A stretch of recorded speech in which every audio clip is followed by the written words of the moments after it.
bienvenue dans votre magazine Un jour, un métier sur l'antenne de Radio Alpes-Mancel 106.3 FM. Qu'est-ce qu'on fera quand on sera grand?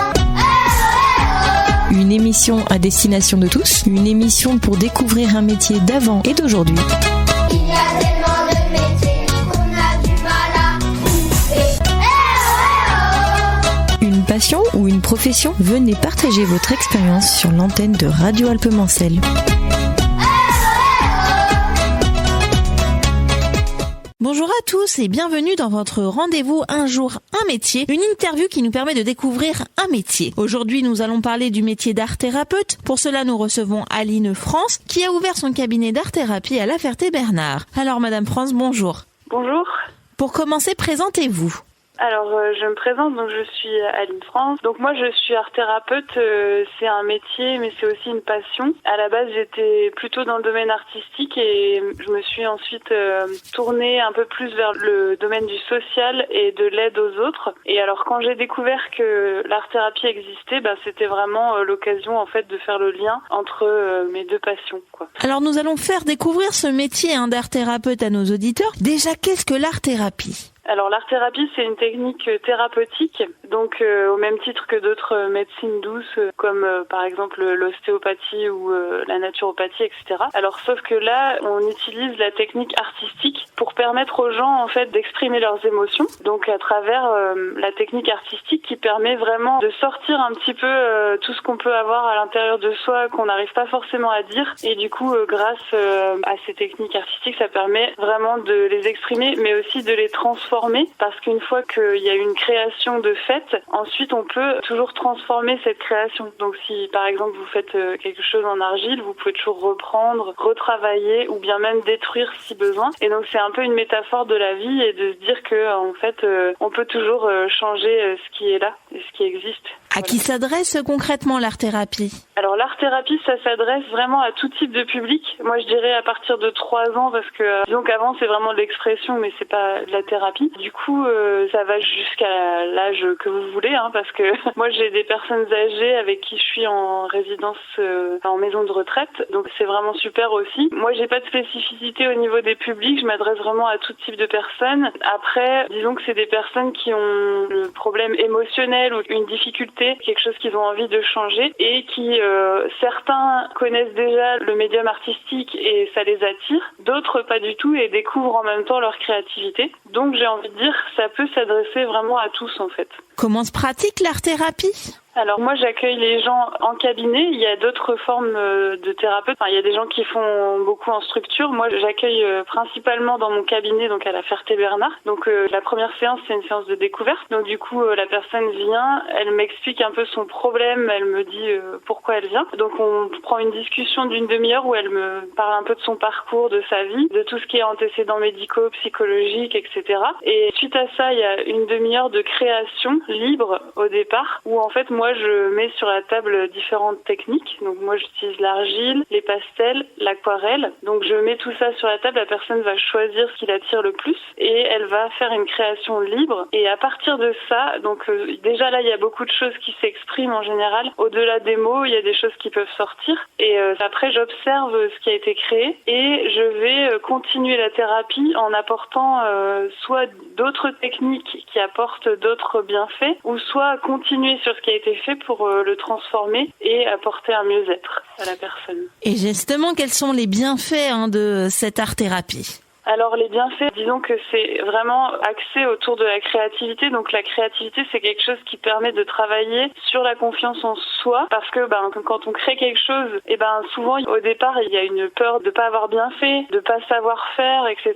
Donc c'est aussi un moyen de travailler là-dessus, de dire voilà, peut-être que vous avez jamais fait ça et c'est pour ça que vous y arrivez pas au début. Donc petit à petit on apprend et puis moi à chaque fois je renvoie la personne en disant mais qu'est-ce que vous avez appris, qu'est-ce que vous avez pu faire, voilà. Donc c'est aussi par rapport à la confiance en soi et l'image de soi qu'on peut travailler en art-thérapie. Mais il n'y a pas que ça, il y a aussi vraiment l'expression des émotions émotion qui peut être très difficile pour certaines personnes et qui ne vont pas réussir à le dire avec des mots. Donc quand on crée, il y a vraiment plein de choses qui sortent et des choses auxquelles on s'attend pas du tout, donc qui sont liées peut-être à notre inconscient aussi. Et en fait, ça nous permet d'aller beaucoup plus loin que juste si on parle d'un problème. Alors pour certaines personnes, le fait de parler, ça fait beaucoup de bien. Pour d'autres, ça va pas leur faire tellement de bien, mais par contre, ils vont avoir besoin de faire, vraiment de mettre les mains dans la matière. Et du coup, pour eux, c'est vraiment une thérapie hyper adaptée. Et du coup, le bienfait, c'est vraiment l'expression de soi et l'expression de ses émotions, la transformation pour aller mieux dans la vie quotidienne. Quelle est justement la différence entre le métier d'art-thérapeute et le métier de psychologue? Alors, le métier de psychologue utilise l'outil de la parole, qui est principalement donc d'écouter ce que la personne va avoir à nous dire sur son parcours. Donc moi, c'est ce que je fais vraiment dans la première demi-heure. Mais suite à ça, on passe tout de suite sur l'aspect créatif. Et du coup, moi, mon outil de travail, c'est la création artistique. Et donc, c'est en ça que c'est vraiment différent, dans le sens où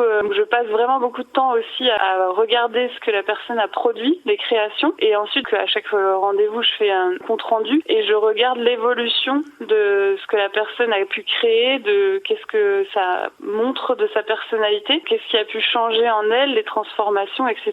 Et donc, je dirais que oui, c'est la différence vraiment fondamentale, c'est le fait d'utiliser le médium artistique, vraiment. Comment se forme-t-on à ce métier d'art-thérapeute ? Alors moi j'ai suivi une formation de 3 ans. Alors à la base j'ai été formée dans le domaine artistique et ensuite dans le domaine social. Donc je pense qu'il y a quand même des formations à faire un peu avant de se lancer dans l'art-thérapie parce que c'est quand même un très gros engagement et il faut avoir eu déjà d'autres expériences pour pouvoir vraiment bien comprendre ce que c'est. Donc les gens qui ont fait par exemple de la psychologie ou des choses comme ça peut être vraiment intéressant. Donc moi j'avais fait ce parcours dans le domaine social et dans le domaine artistique. Et suite à ça j'ai commencé une formation. Donc c'était pas dans la région ici, c'était à Genève et ma formation elle était en 3 ans. Donc c'était une formation continue, donc je la faisais pas tout le temps. J'avais un week-end par mois et j'avais 2 semaines pleines par an où en fait j'avais énormément de travail à domicile pour travailler sur les séries artistiques que je propose en thérapie ou pour travailler sur les exercices. Enfin j'ai énormément d'exercices qui permettent aux gens de libérer leur créativité et qui sont vraiment essentiels, qui sont en fait mon point d'appui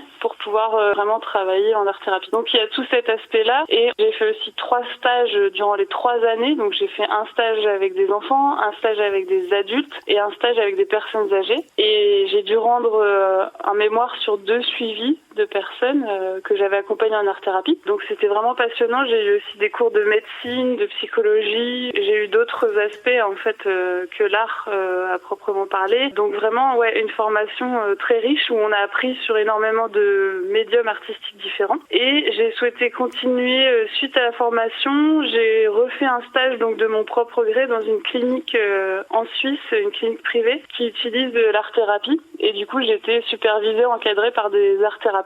Donc là, c'était vraiment bien parce que j'avais un retour direct sur ce que je faisais et puis j'ai aussi pu vraiment comprendre des choses de cette pratique et en discuter, quoi. Voilà. Alors, vous proposez de l'art-thérapie au foyer logement Le Closeau à La Ferté-Bernard. Qu'est-ce que vous mettez en place sur ce foyer ? Alors, donc moi, je viens une fois par mois au foyer logement Le Closeau à La Ferté. Donc, j'ai un groupe en général de 6 personnes. Donc, en fait, quand je viens, on travaille avec donc l'aquarelle et les pastels principalement. Je leur propose en fait de prendre un temps pour elles où elles peuvent déjà rencontrer d'autres personnes. Il y a ça qui est très important quand même. Le lien social, c'est une des choses fondamentales. C'est aussi un moment où elles peuvent déposer un petit peu les soucis. Donc, c'est un moment où on prend du temps pour discuter. On va pas tout de suite rentrer dans la création sans avoir pris le temps de s'écouter, d'être dans le lien. Donc ce que je leur propose en fait, c'est de travailler aussi sur l'environnement qui les entoure, de prendre conscience des saisons qui sont à l'heure actuelle. Donc par exemple, moi là je travaille sur une série qui s'appelle Les Heures de la journée. Donc du coup, l'idée c'est de regarder ce qui se passe dehors, le soleil,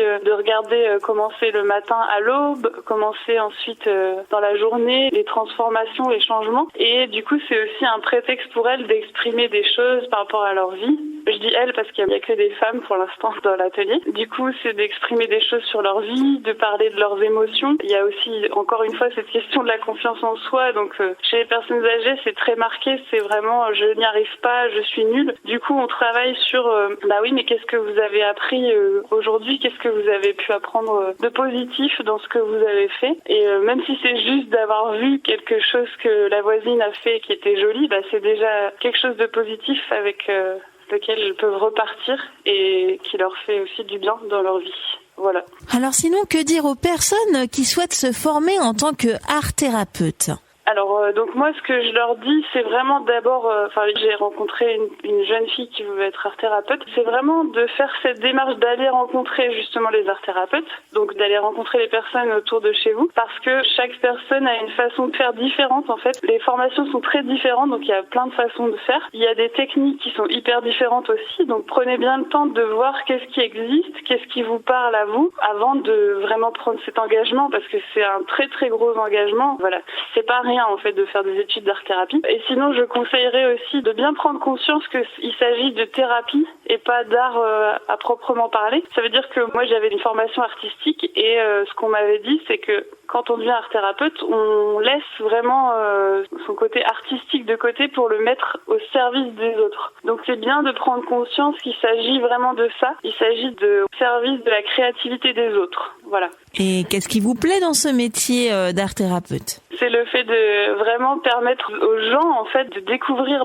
leur part créative et de pouvoir exprimer des choses qu'ils auraient jamais pu dire avec des mots. Donc ça c'est toujours très émouvant je trouve quand il y a quelque chose qui sort et que on s'attend pas du tout. C'est magnifique je trouve. Et puis de voir qu'en fait chaque personne a sa singularité, qu'elle a son être propre et son parcours et du coup à travers la création, je trouve que ça ressort encore mieux et c'est hyper joli de voir l'évolution de la personne et de la voir s'épanouir de plus en plus. Donc moi, c'est ça qui fait que j'aime vraiment mon métier. Avez-vous des contacts pour ceux qui souhaitent plus d'informations sur ce métier d'art-thérapeute et notamment ceux qui souhaitent faire appel à vous? Alors donc, moi, je suis disponible toujours par téléphone, donc faut pas hésiter à m'appeler au 06 08 72 27 32 si vous avez besoin de prendre rendez-vous ou d'avoir des conseils par rapport à l'art-thérapie. Sinon, j'ai un site internet, c'est cabinet d'art-thérapie avec 2 T, tout collé, alinefrance.fr. Et donc sur le site, j'ai vraiment noté toutes les infos.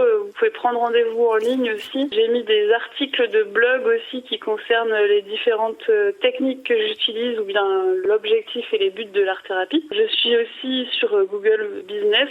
Si vous tapez, vous me trouverez le cabinet d'art-thérapie à la Ferté-Bernard. Je suis sur les réseaux sociaux, Facebook, Instagram, sur LinkedIn. Donc vous trouverez assez facilement comment me joindre. Après, sur l'art-thérapie, c'est intéressant d'aller voir sur le site de l'école d'art-thérapie de Tours qui a vraiment des formations intéressantes, je trouve, qui proposent des choses très chouettes. Donc voilà. Avez-vous un mot à rajouter? D'abord, je veux dire merci à la radio de me permettre de présenter mon métier parce que c'est un métier qui n'est pas très connu et du coup, je vous remercie pour ça. Et puis du coup, moi c'est ma passion, donc ça me fait toujours plaisir d'en parler. Et puis, voilà, j'espère que l'art-thérapie sera de plus en plus connue et permettra à de plus en plus de gens de s'épanouir et de s'exprimer, surtout dans la période dans laquelle on vit, qui est pas évident parce qu'on perd beaucoup les liens sociaux. Donc voilà, j'espère que ça peut contribuer au mieux-être des gens. Alors Madame France, je vous remercie et j'espère qu'à travers cet échange, on aura créé des vocations pour ce métier d'art-thérapeute ou que les gens du moins en sauront plus sur ce métier. Je vous dis au revoir.